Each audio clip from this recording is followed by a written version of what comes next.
How's it going, guys? Wanted to come on and do kind of a little walkthrough of the Drobo dashboard software that we've got here.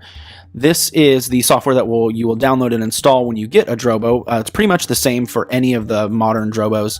Right now I've got a Gen 3 plugged in, so that's what you see right here. But the software is pretty much the same on everything. I am running a little bit older version. I'm running 2.6.3 right now. 2.6.4 is out, but it's really, really buggy, and so I'm not using that. I actually had to roll back to this older version, otherwise the Drobo was having problems mounting and things like that.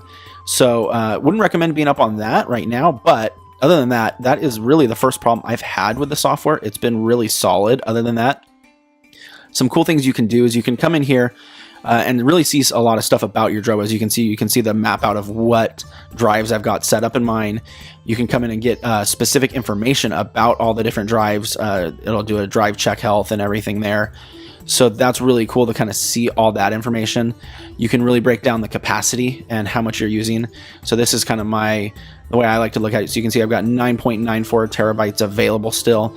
Not much for expansion because I've got mainly those big old drives in there. And you can see what it's allocating for protection. So that's where I'm kind of got that redundancy set up in there. And I've still got, 5.75 terabytes available on this thing. So I've still got plenty of room to grow. You can see I've only got the one hooked up, so that's where you can kind of only see this guy. I am using a separate drive for a time machine backup on my Mac.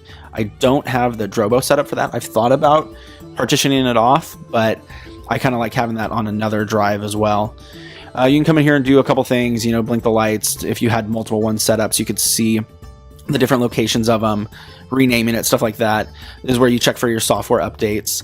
If you had to reset it, you can come in here and do all that. Like I said, I haven't really had problems with these. I've had my Drobos for a long time now. 6-7 years I've had these things and have had very few problems. It really just sits kind of behind my computer and is steady as a rock. So you can come in here and tweak some more settings, change the lights and stuff like that. Nothing too much. Something if you have a bigger one, you can turn on that dual disk redundancy where you can actually have it where two drives could fail at the same time and you would still be protected.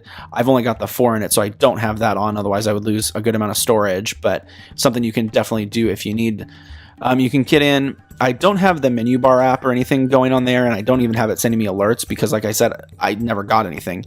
It was always so solid that it just kind of did its thing, but you can come in here and run all that stuff if you wanted to. And yeah, that's kind of it. Real simple, real straightforward, but real solid. So like I definitely recommend the Drobos. Like I said, I've had mine for quite a while and have had nothing but great luck with it. Gone through drive failures and everything like that, and it has totally protected me. So if you guys have any questions at all, definitely hit me up in the comments and I will be glad to answer anything I can. Thanks so much.